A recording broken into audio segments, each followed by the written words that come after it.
E eu colocarei inimizade entre ti e a mulher, entre a tua semente e a sua semente. Ela ferirá a tua cabeça e tu lhe ferirás o calcanhar. Vamos ler mais uma vez? E eu colocarei inimizade entre ti e a mulher, e entre a tua semente e a sua semente. Ela ferirá a tua cabeça e tu lhe ferirás o calcanhar. Tome o seu assento dando glória a Deus. Lázaro, meu amigo, Deus te abençoe.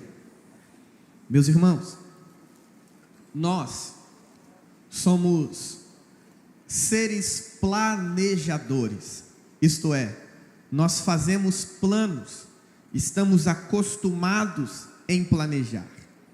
No entanto, todas as vezes que nós planejamos, ou boa parte das vezes, se somos prudentes, muito obrigado, nós fazemos não só o plano A, mas também o plano B, porque nós lidamos com imprevistos e somos limitados, temos dificuldades e precisamos nos articular para, caso sejamos pegos de surpresa, aquilo que nós queremos efetuar, construir, estabelecer, não seja frustrado.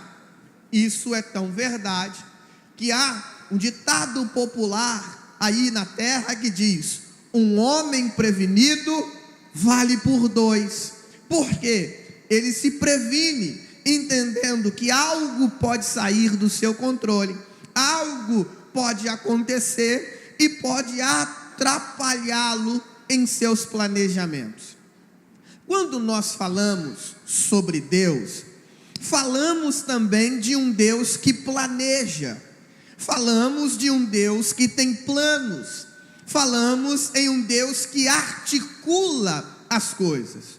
No entanto, diferente de nós, Deus é dotado de pelo menos 3 atributos: a onisciência, a onipresença e a onipotência. Ou seja, Ele sabe tudo, Ele pode tudo e Ele está em todos os lugares. Sendo esse Deus dotado desses atributos, dotado de sabedoria, dotado de poder, e estando em qualquer lugar que Ele queira estar, esses atributos livra Deus de frustrações e surpresas. Então, concluímos que, diferente do homem que precisa ter o alfabeto todo de planos, porque ele lida com imprevistos, Deus precisa de apenas um plano, porque Ele sabe tudo aquilo que vai acontecer mesmo antes de acontecer.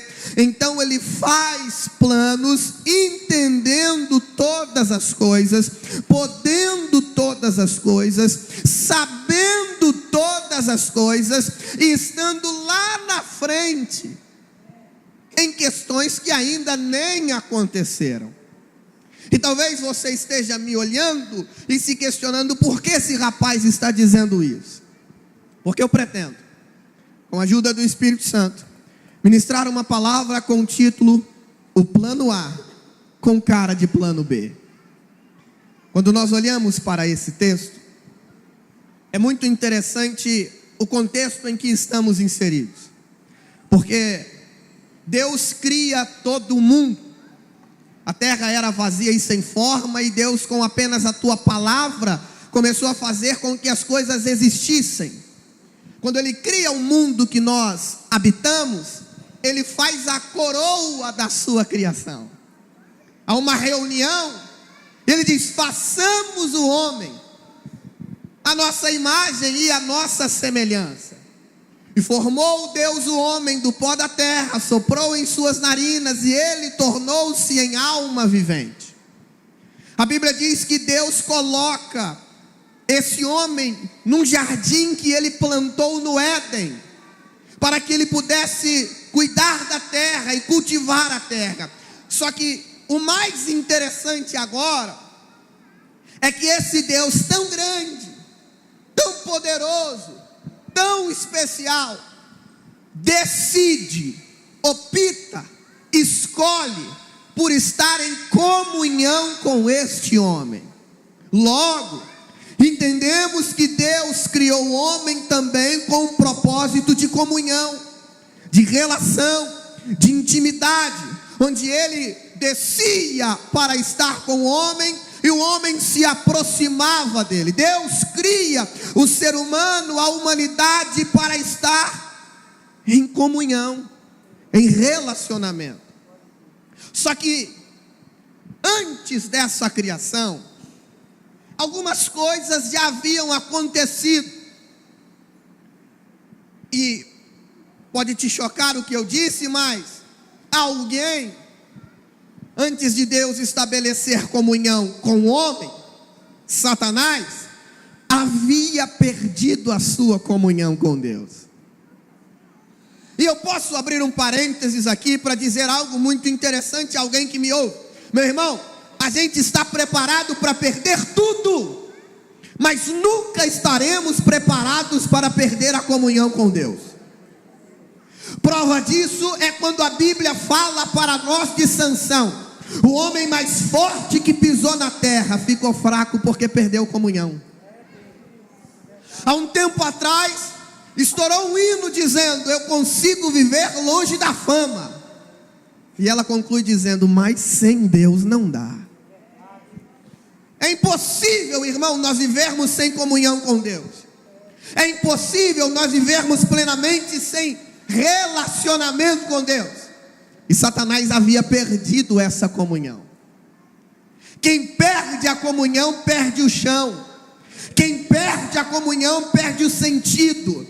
Quem perde a comunhão perde os motivos. Quem não tem comunhão com Deus não tem nem motivo para viver. Alguém em um certo lugar canta: minha alma chora, grita, implora, não me deixe, Senhor, porque eu não suporto o pensamento, o vislumbre de viver longe do Senhor. Mas no momento, Satanás já está com a sua comunhão perdida. E característica peculiar daqueles que perdem a comunhão com Deus é tornar-se alguém que é pedra de tropeço para aqueles que estão tendo comunhão com Deus. Ele olha para esta criação perfeita, o projeto e o plano de Deus em viver em constante comunhão com o homem, e a inveja toma conta do coração dele. Não está escrito, mas eu imagino ele dizendo: eu preciso acabar com isso, porque eles estão tendo aquilo que eu tinha, eles estão vivendo aquilo que eu vivia, eles estão desfrutando aquilo que eu desfrutava. E eu não suporto o fato de alguém estar recebendo algo que era meu. E outra, eu era muito superior que eles, eu era muito mais perfeito que eles, muito mais forte. Mas o soberano decidiu estar com eles. Ele então tenta quebrar o projeto de Deus, tenta frustrar o plano de Deus. Como é que ele faz? Ele usa um instrumento, a serpente. Em um certo momento, Eva estava andando pelo jardim e a serpente vai ter uma troca de diálogo. E com a sua inteligência faz com que ela olhe para o fruto da árvore do bem e do mal e comece a desejar esse fruto. Cria um desejo, uma cobiça, uma vontade, para que uma decisão desastrosa viesse a culminar. O que é? A mulher pegou do fruto, comeu e deu para o homem, que também comeu. A Bíblia diz que nesse momento os olhos de ambos foram abertos e perceberam que estavam nus. Passou-se um tempo, eles ouviram o passo de alguém. Deus como de forma comum fazia todos os dias na viração do dia, desceu para estar em comunhão com o homem que ele escolheu criar para isso. Ao ouvir os passos de Deus e percebendo que estavam nus, eles se esconderam da presença de Deus, porque uma das primeiras coisas que o pecado faz é te afastar da presença e da comunhão. Nesse momento, Satanás já estava sorrindo, batendo palmas, dizendo: eu acabei com todo mundo, destruí tudo, já era, estou feliz. Até que Deus desce, já sabendo de tudo, para colocar os pingos nos is.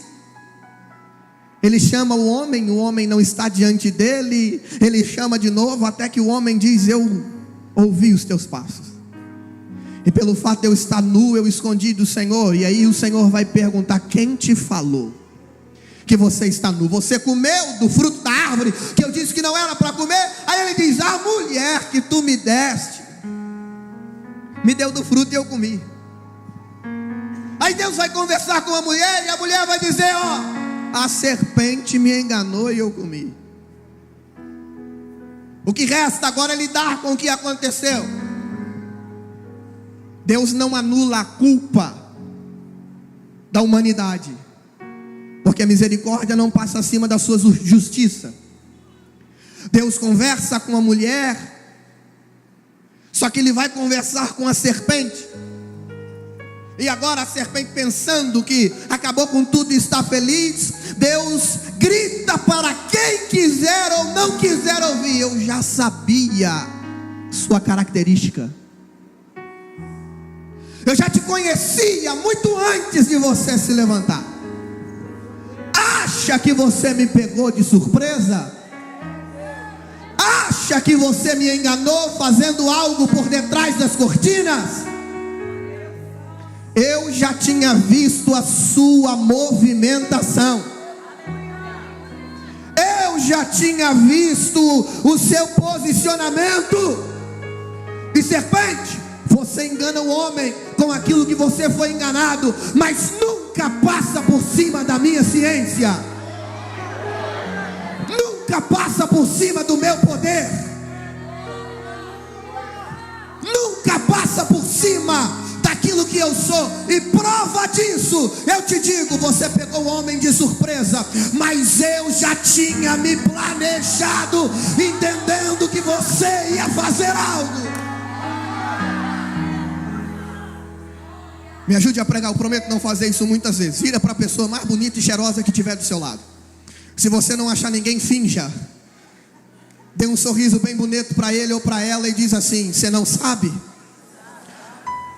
Deus já sabia, Deus já tinha percebido, e pelo fato de ter percebido, quando fez o plano, esse detalhe já estava pautado. Olha agora para mim, ele sabia desde a eternidade que a serpente ia tentar derrubar a humanidade. Ele sabia desde a eternidade que a serpente ia tentar frustrar os planos de Deus. E por saber e não querer abrir mão da humanidade, ele dá logo o golpe final. Vai sair da mulher alguém que vai pisar na sua cabeça. Filizinho, tem gente que diz que isso aqui é o proto-evangelho, é a primeira vez que o evangelho é citado na Bíblia. O que Deus está dizendo: Deus já tinha planejado tudo, e da humanidade que você derrubou, eu vou levantar alguém que vai acabar com você, que vai destruir você, que vai amassar você.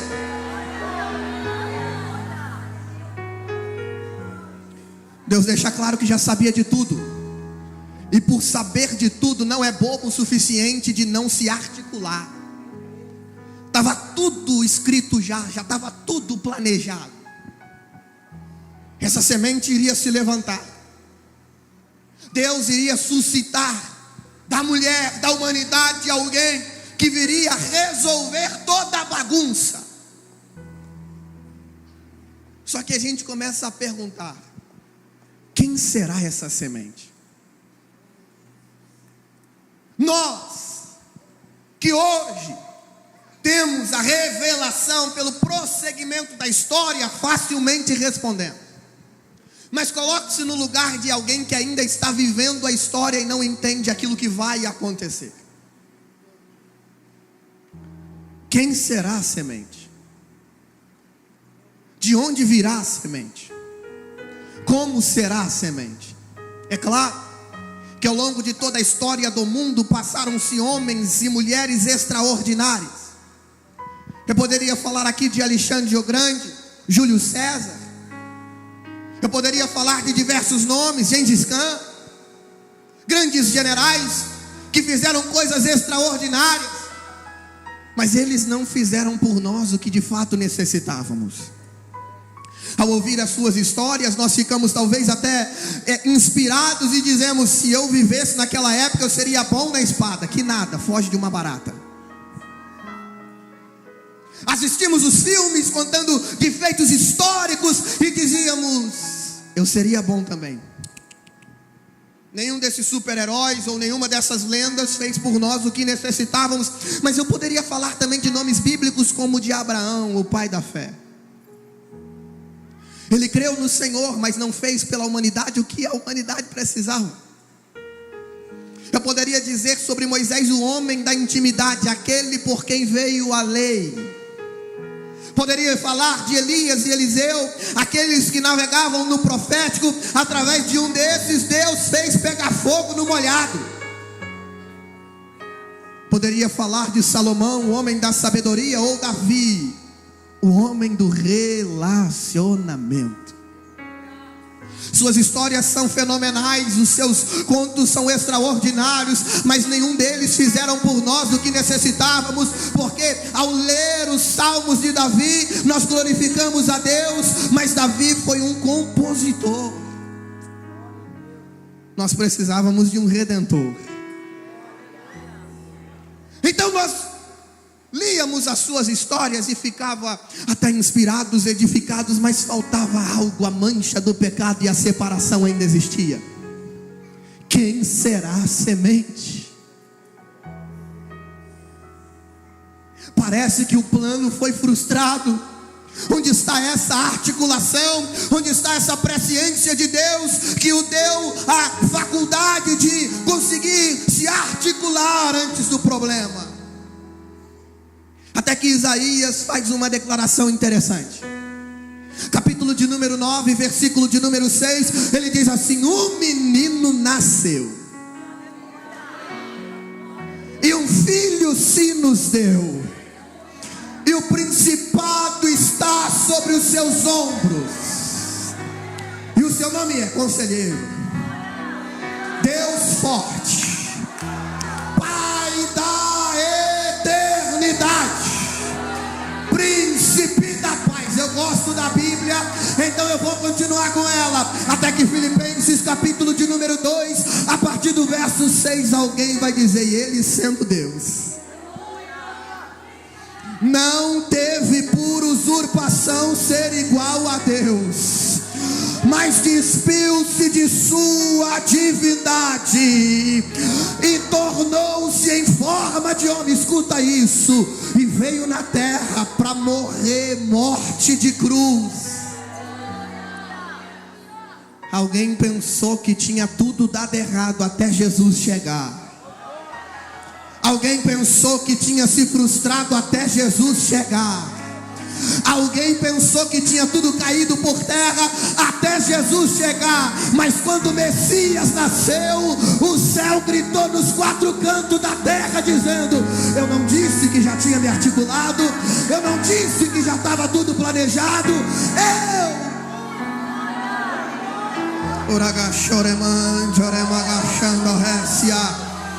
Há uma graça aqui nesse lugar.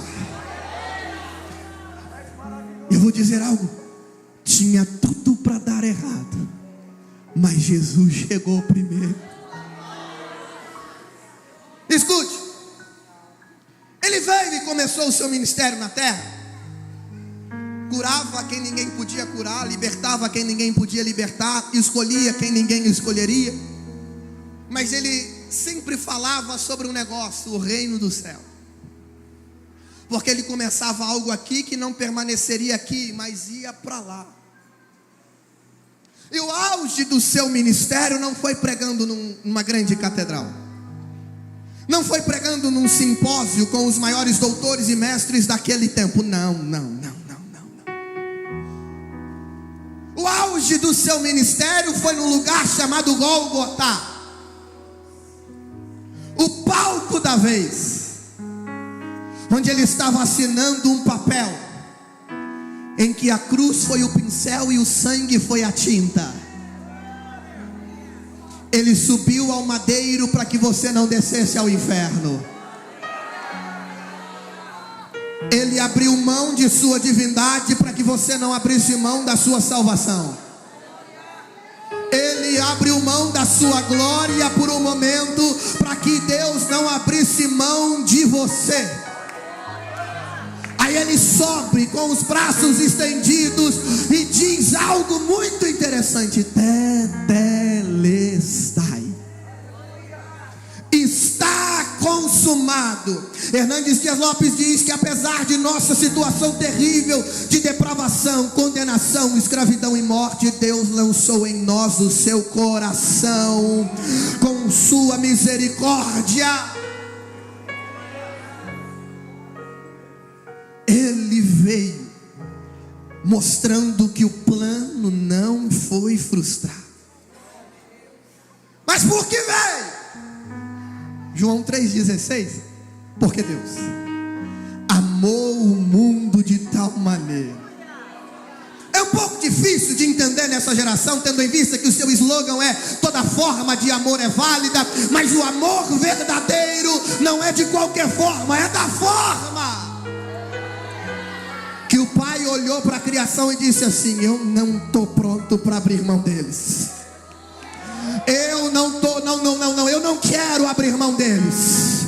Eu não quero jogar eles fora. Então, filho, desce lá. E Lázaro, eu não sou bom de cantar não, mas eu ouvi alguém uma vez dizendo assim: se isso não for amor,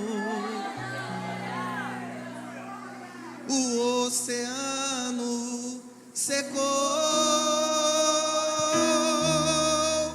não há estrelas no céu, as andorinhas não voam mais. Cante. Se isso não for amor, aleluia. O céu não é, aleluia. Tudo perde o valor.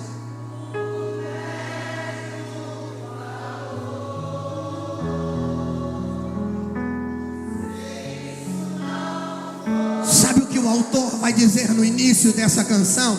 Que ele deixou o esplendor da sua glória, sabendo o destino que estava reservado para ele aqui. Mas sabe por que ele veio? Para te dar uma credencial de filho. O inferno achou que tinha acabado com você, mas a graça do inferno acabou quando ele disse: está consumado, está decretado.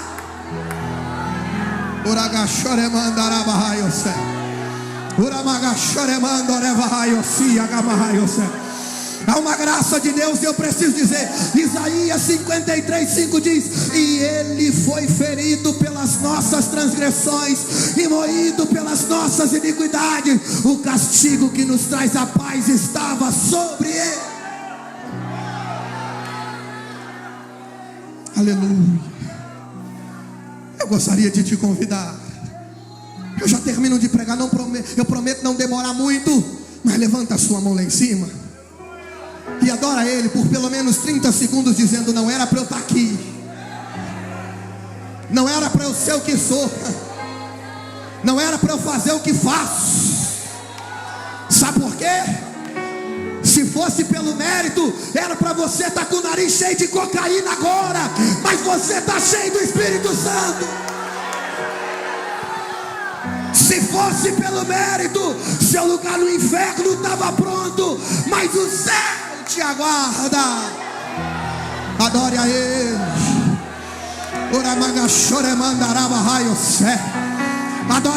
Adore a Ele porque Ele te resgatou. Adore a Ele porque Ele te restaurou. Adore a Ele porque Ele te trouxe para perto.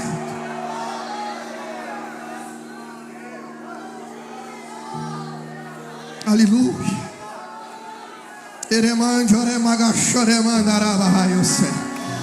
Ricardo, pastor Ricardo, a nuvem de graça já chegou aqui. Ei, assuriando remaio, cia, que rabacho. Aquele que subiu ao madeiro já desceu aqui.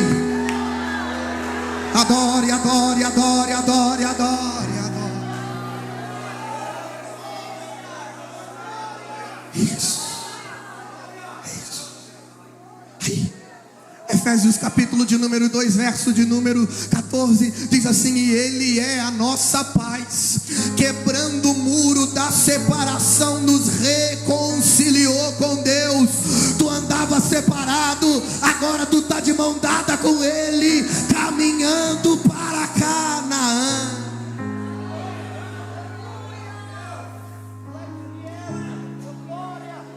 Aleluia. Sabe quem entendeu disso? Paulo. Porque às vezes o pecado que a gente comete é tanto que a gente começa a desanimar de estar na presença de Deus. Tem gente que deixa de orar porque pecou.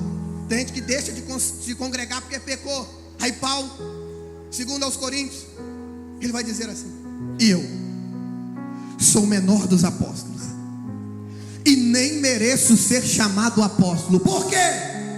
Porque eu persegui a igreja de Deus. E aí, Paulo, para mim, era para eu estar sendo destruído agora. E o que você vai dizer? Mas pela graça, eu sou o que sou. E a graça dada a mim não foi vã, porque eu trabalhei muito mais do que eles. Eu vou liberar uma palavra para quem tem boca para dar glória, mão para levantar, fazer o que quiser fazer, mas o céu te marcou, e Ele diz que o pecado não te destrói, a prostituição não leva teu filho, as drogas não entram na tua casa. De lá não vai sair prostituta não, de lá vai sair missionária, de lá não vai sair cachaceiro não, de lá vai sair pastor.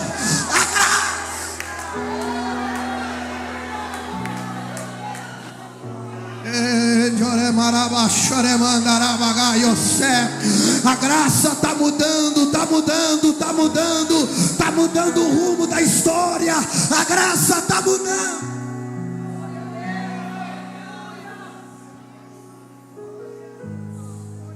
O inferno olhava para nós e dizia: eu acabei com o cântico deles, eu acabei com a vitória deles, eu acabei com o sucesso deles, eu acabei com a alegria deles. No entanto, Romanos capítulo de número 6, a partir do verso de número 4, Paulo fala algo muito interessante: que nós fomos sepultados com a morte de Cristo. Isto é, o nosso velho homem que estava manchado e conduzido pelo pecado, e agora nós vivemos em novidade de vida. Paulo aos Coríntios, segunda carta aos Coríntios, capítulo de número 5, verso de número 17, ele diz algo precioso: se alguém está em Cristo, nova criatura é. Eis que as coisas velhas se passaram e tudo se fez novo. Aqui é um jab na boca do estômago do diabo, porque ele não teve redenção, ele não pôde se levantar, ele não pôde ser restituído, apenas foi destituído de sua posição, e ele está assistindo de camarote alguém que é mais fraco que ele, alguém que é menor que ele, alguém que tem menos sabedoria do que ele, tendo a aquilo que ele nunca pôde ter. O que é? Vem para perto. Vem para próximo de mim. Vem para junto de mim. Por quê? Eu já morri por você, então você agora é diferente. Antes tinha culpa, agora tem paternidade sobre você. Antes sua credencial era de culpado, agora é de quê? Adotado. Aleluia. Então quer dizer que ele mudou a nossa história, mudou a nossa perspectiva, mudou a nossa vida. Sim. Mudou. E aí, alguns questionamentos são feitos a partir disso. E alguns autores bíblicos se levantam para fazer algumas declarações. E me marca muito uma frase de Paulo. 1 Coríntios, capítulo de número 15, a partir do verso de número 55, ele faz algumas perguntas. Onde está, ó morte, o teu aguilhão? Onde está, inferno, a tua vitória? Ora, o aguilhão do inferno, da morte, é o pecado, e a força do pecado é a lei. Mas graças a Deus, que nos dá vitória pelo nosso Senhor Jesus Cristo. Eu acho que eu estou pregando para uma Assembleia de Deus, e a Assembleia de Deus gosta de uns negócios diferentes, mas nada mexe mais com ela do que o sangue que foi vertido na cruz. Aquele sangue te mostrou que agora os que eram atormentados pelo pecado e destruídos pela suposta frustração que o inferno causou, estão vivendo em novidade de vida, acompanhados por Deus. E a gente tem uma declaração que conclui tudo aquilo que eu vim dizer para essa igreja. Paulo, aos Romanos, capítulo de número 16, verso de número 20, ele faz uma declaração. Em breve, o Deus de paz vai fazer o quê? Esmagará. O quê? A cabeça da serpente debaixo dos vossos pés. Para quem Paulo está dizendo isso? Para a igreja, irmão. Já ouviu aquele Corém pisa na cabeça da serpente para matar? É Bíblia. Porque em breve você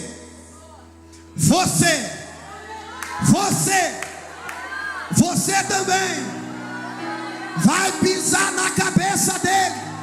Sabe por quê? Eis que surge um povo forte, revestido de poder. Ele vai te dar poder. Ele vai te dar poder. E com o poder que ele te der, tu vai olhar na cara dele e vai dizer: o plano A não foi frustrado. Eu tenho comunhão. Eu tenho intimidade. E não termina aí não. Lembra o que o pastor Ricardo cantou aqui? Lembra? Há uma declaração muito interessante, em que Paulo diz assim: nós somos cidadãos do céu, de onde nós esperamos o nosso Senhor e Salvador Jesus Cristo, que virá, e quando vier, transformará o nosso corpo vil em um corpo glorificado igual ao dele. Sabe quem vai assistir isso? Satanás. E vai dizer: o plano A ficou de pé. Sabe quem vai assistir isso? O inferno. E vai dizer: o plano plano A ficou de pé. E sabe quem vai viver isso? Você. E vai dizer: o plano A ficou de pé. É por isso que, para a gente terminar, eu te convido a ficar de pé.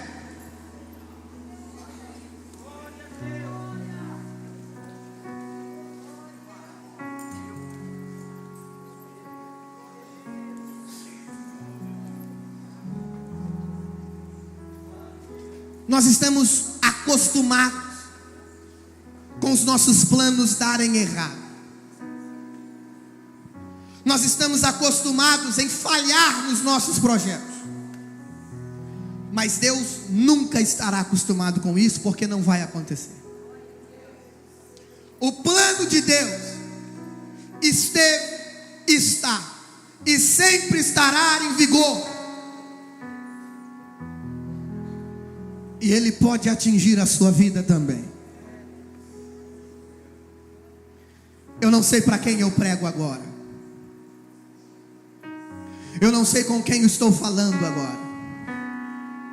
Mas quem me ouve sabe o que está escutando. Eu não sei quão distante você está desse plano. Eu não sei quão distante você está dessa graça. Mas eu sei que ela está mais perto de você do que tu imaginas. Eu gostaria que você, se não fosse te constrangir, você desse a mão a esse irmão que está ao seu lado.